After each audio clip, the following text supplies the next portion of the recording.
If you know me, you know I don't beat around the bush. So let me come right out and say it. In this video, we are going to be discussing money. And not just any kind of money discussion. We are going to be dissecting the science of generating wealth, breaking down the very essence of how to make and, most importantly, keep money. From the moment we start our hustle, we are told to chase it. We see the symbols of it everywhere: the cars, the watches, the lifestyle. And it creates a desperate, stressful thirst. We work. We hustle 16-hour days. We get the salary. We land the contract. But at the end of the month, we are left with the same feeling. A deep, profound anxiety. A feeling of scarcity. You are working hard, but you are living in a financial desert. You're trapped in a cycle of earning and spending, but never, ever keeping. You are confusing the appearance of wealth with the discipline of it. So here's the raw deal. You can hustle your way to the top, but if you don't manage your way to the finish line, you are not winning. You might as well be running on a treadmill. So welcome back to Drive Sense Broadcast. Today, we're not talking about get rich quick. We are handing you the three-phase blueprint of the water bearer, the strategy to turn your desert into an ocean. This is the third in the series, but trust me, if you miss one, you miss them all. So make sure you watch each part till the end. Phase 1: Surviving the desert. The mindset shift. Before you can build an ocean, you must first stop the water from disappearing. Most people fail here. Their income increases, but so does their spending. They get a raise and buy a new car. They land a client and buy a new watch. Their bucket is leaky. In an economy like ours, this pressure is immense. The urge to look successful often keeps us from ever being successful. You must understand this. True wealth is not what you spend, it is what you keep and what that keeping creates. Your first move is not to earn more. Your first move is to pay yourself first. I call this the prosperity tax. From this moment on, before you pay your landlord, before you pay for data, before you buy airtime, you take 10% or even just 5% of every single naira that touches your hand. And you pay it to the most important person you work for, your future self. This isn't savings. This is an act of ownership. This is the first drop of water you are claiming for your own. This simple act plugs the leak and builds the mindset of an owner, not just a consumer. This is the foundation of your first well. Phase 2: Digging the wells. Building your streams. Now that your bucket is sealed, you need to fill it. But here is a critical truth. A single stream of income is not security. It is a single point of failure. Relying on one job, one salary, one client is like having only one well in the entire desert. If that well dries up, if you lose that job, you are stranded. The journey to abundance requires multiple wells. First, you optimize your main well. That is your 9-to-5, your primary business. Become so good at it, so invaluable, that you are the last person they would ever let go and the first person they want to promote. This is your primary, most reliable water source. But you don't stop there. You take the skills you have, the skills we talked about in the knowledge action gap, and you start digging a second well. This is your side hustle. This is your freelance graphic design work. Your coding project. Your affiliate marketing blog.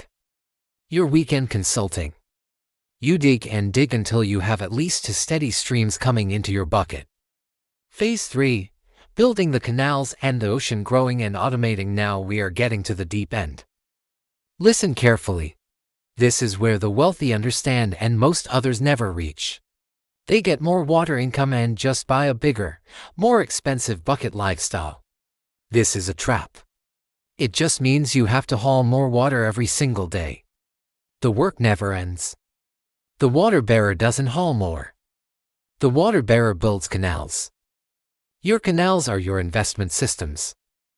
You create an automatic system where the overflow from your wells, your savings, is automatically routed into assets. Assets are things that bring more water into your ecosystem. This means you must learn the language of investing. Learn about treasury bills to hedge against inflation. Learn about mutual funds, real estate, stocks, or building your own automated business. Your goal is to build canals that direct your money into things that will grow in value or pay you to own them.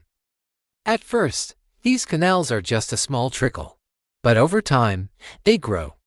They begin to feed your lake. This lake is your passive income. And that, my friends, is the definition of financial abundance. It's not a specific number. It's the moment your canals and your lake bring in more water than you need to live. It's the moment your assets pay for your liabilities. It's the moment your money is working harder than you are. That is the ocean. That is freedom. Look, I know this sounds like a lot, but you don't need everything in this world to be rich. You need your mind right. So many people have the mindset of a worker, but they desire the life of an owner. And here is the harsh reality: until you change your mindset, you will continue to chase money and it will always remain just out of your reach. So take the prosperity tax today. It might seem like a small amount now, but remember, every great journey begins with a single step. The greatest empires were built one brick at a time. And your financial empire is no different. Now, I know some of you watching might be thinking, what about savings? What role do they play in this prosperity tax? Excellent question. Here is the thing: savings are like the sand in your bucket. They might help hold things together for a while, but they are not the foundation. The prosperity tax is that foundation.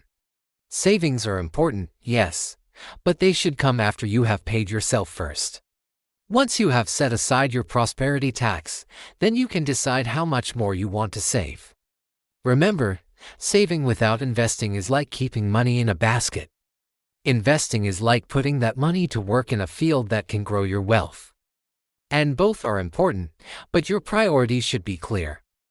As we wrap up, I want you to think about this. If you had a friend who shared this kind of financial wisdom with you, how much more would you value it? That's why I encourage you to share this video with someone who needs it. It could be a friend, a family member, or even a colleague. Together, we can build a community of financial abundance. You ever wonder why some people work tirelessly, sometimes even toiling day and night, yet always seem to stay stuck financially? Or have you ever questioned why, despite your hard work, your salary seems to barely cover your expenses each month? Well, the answer lies in something I like to call the knowledge-action gap. It's a concept I delve into in this video, and trust me, once you understand it, everything else will fall into place. Click on this video to explore the knowledge-action gap, and I promise you, your perspective on success and money will shift in ways you never imagined. See you there.